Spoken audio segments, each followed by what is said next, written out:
अस्सलामुअलैकुम नाज़रीन, YouTube channel showbiz पे आपको खुश आमदीद कहते हैं। दीवार शब की किस्त नंबर 35 आज बहुत ही खास होने वाली है। इसमें बहुत सारा आप चेंज देखेंगे। आज की जो एपिसोड है वो बड़ी खास है। गेती आरा का फाइनल डिसीजन क्या होगा? क्या उसको बेहजाद ले जाएगा या सालार के साथ उसकी शादी होगी? ये तो हम जरा सस्पेंस रखेंगे ताकि आप इस एपिसोड में देख सकें। उधर माज की जिंदगी में बहुत बड़ा चेंज आने वाला है। एक नई कहानी जन्म लेगी। एक लड़की पनाह की घर से, जिस तरह के फिरोजा का बेटा वहां पे पनाह की घर से गया और वहीं पे रह गया।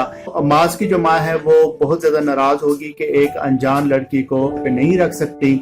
तो यहाँ पे माज घर पे बहुत बड़ा ड्रामा करेगा और कहेगा कि मैं इस लड़की से शादी कर लेता हूँ, फिर आप इसको अपने घर में रख लें। अब देखना यह है कि क्या माज उस लड़की से शादी करेगा या फिर वो आज भी जोया को पसंद करता है। यहाँ पे जरताज को अपने शोहर के सारे करतूतों का पता चल चुका है, क्योंकि वो अपने शोहर से पूछेगी कि क्या सलार पे हमला उसी ने करवाया था, तो वो मान जाएगा कि हाँ सलार पे हमला मैंने करवाया था। तो वो कहेगी कि तुम्हें इसके अंजाम का पता नहीं था कि इसका अंजाम कितना भयानक हो सकता है।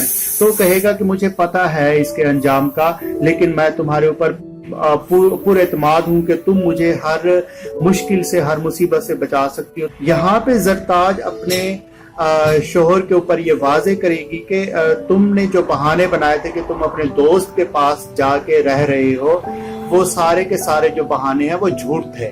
मुझे पता है कि अलमास कौन है और तुम्हें कौन लेके गया था, मुझे सारी की सारी रिपोर्ट है। इस तरह जरताज का दिल नबील से उचाट होना शुरू हो जाएगा। तो नबील इस मौके पे कहेगा कि किसी भी तरह से तुम मुझे माफी दिलवा दो। तो जरताज नबील से ये कहेगी कि तुम यहाँ पे सिर्फ एक शर्त पे रह सकते हो कि तुम्हें हर हालत में सलार से माफी मांगना होगी, चाहे तुम्हें उसके पैर पकड़ के उससे माफी मांगना पड़े। अगर वो तुम्हें माफ कर देता है तो तुम यहाँ पे रह सकोगे, अदरवाइज अगर वो राजी ना हुआ तो तुम यहाँ पे नहीं रह सकते। इजहार साहब जूं करप्शन के दलदल में फंसते जा रहे हैं, वो अपने बेटे से आके इंतजार करेंगे कि मेरे ऊपर इतनी करप्शन साबित हुई है तो तुम मुझे कुछ उधार दे दो। वो अपनी बेटी गुल से भी कहेगा कि कुछ पैसे मुझे उधार दे दो, मैं वापस आकर लौटा दूंगा। तो यहाँ पे दोनों सलमान और गुल जो हैं इनकार कर देंगे। वो कहेंगे कि आप ऑलरेडी इतने ज्यादा कर्जों के दलदल में धंसे हुए हैं, तो आप हमारे दिए हुए पैसे वापस कैसे करेंगे। यहाँ पे इजहार साहब ऑलरेडी अपनी कोठी का रेट लगवा चुके हैं और वो बहुत ही औने पौने बिक रही है। जब वो अपनी बेटी गुल से इसका जिक्र करेंगे कि मेरी तो कोठी बिक रही है और इतने में बिक रही है, तो वो दिल ही दिल में सोचना शुरू करते कि काश मेरे पास इतने पैसे होते, ये कोठी हाथों से जा रही है तो ये कोठी अपने बाप से मैं ले लेती।